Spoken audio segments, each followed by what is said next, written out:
Hello दोस्तों, आज हम लोग भारत के भूगोल के पहले अध्याय में भारत भारत का भौगोलिक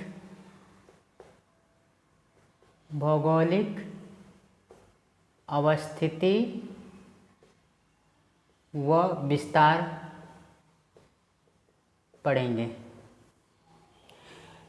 भारत का भौगोलिक व विस्तार को पढ़ने से पहले हम अक्षांश और देशांतर को समझेंगे कि अक्षांश और देशांतर क्या होता है। चलिए हम एक ग्लोब बना लेते हैं। ये रहा आपका ग्लोब। तो इस ग्लोब जो पृथ्वी का एक काल्पनिक रूप है, इसे हम दो भागों में, इस ग्लोब को दो भागों में विभाजित करने वाली जो लाइन है उसे हम बोलते हैं इक्वेटर लाइन, भूमध्य रेखा।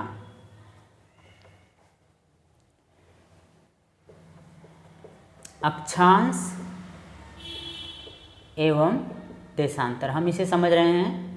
पहले क्या होता है, इसके माध्यम से हमें भारत का भौगोलिक अवस्थिति और विस्तार को समझने में सुलभ होगा। इस ग्लोब को दो हिस्सों में विभाजित करने वाली जो रेखा है, लाइन है, उसे हम भूमध्य रेखा कहते हैं। और भूमध्य रेखा के उत्तर दिशा में ये हो गया आपका उत्तरी गोलार्ध,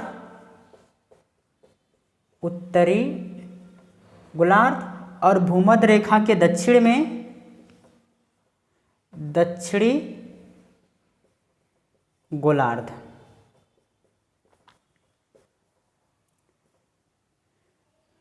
और भूमध्य रेखा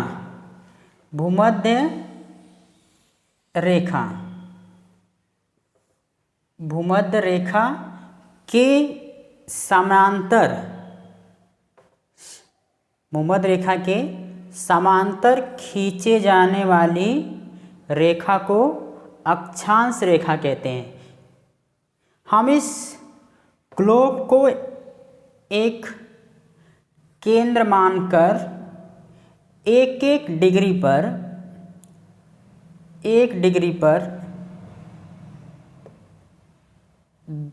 फिर 2, 3, 4 इस तरह से 90 डिग्री तक 1, 2, 3, 4 ... 90 इस तरह से हम एक डिग्री पर भूमध्य रेखा के समांतर, यह एक वृत्त के समान होती है रेखा, वृत्त के समान। यानी ये पूरे, यदि कोई गोल वस्तु है तो उसके चारों तरफ इस तरह से एक वृत्त रेखा होगी जिसे हम अक्षांश रेखा कहते हैं। उसी तरह से ये आपका 0 अक्षांश रेखा, फिर 1 अक्षांश रेखा, 2, 3 इस तरह से 90। ये जो है आपका यहाँ पर एक बिंदु के आकार का होगा जिसे हम वृत्त रेखा नहीं कहेंगे। तो इस प्रकार यदि आपसे पूछा जाए कि कुल कितने अक्षांश रेखाएं हैं, तो भूमध्य रेखा के उत्तर दिशा में 1, 2, 3, 4, 5, 6, 7, 8, 9 इस तरह से ...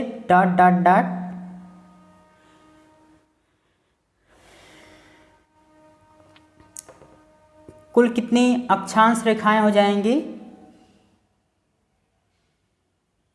89।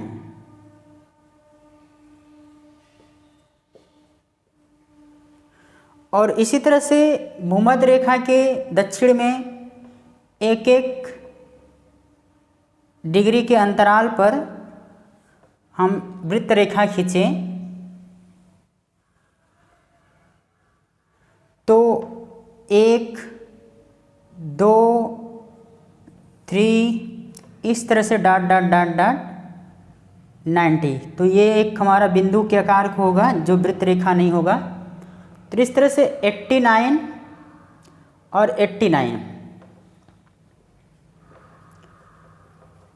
+1 यानी भूमध्य रेखा को लेकर यदि कुल अक्षांश रेखा कितनी होगी,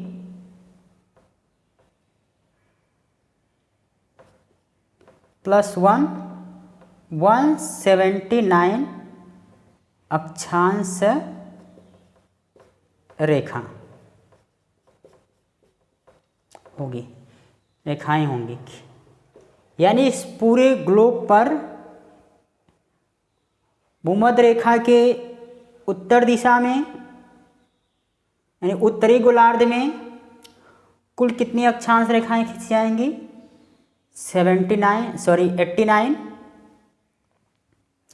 और दक्षिणी गोलार्ध में कुल कितनी वृत्त रेखाएं होंगी, 89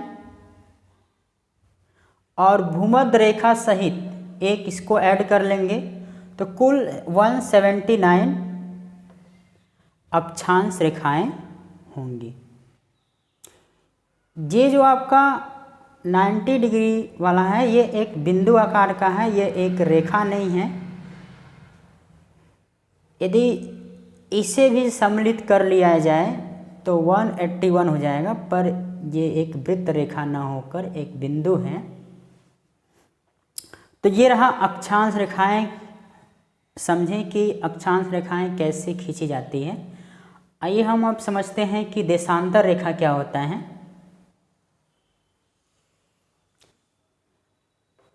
मान लें ये एक ग्लोब है काल्पनिक,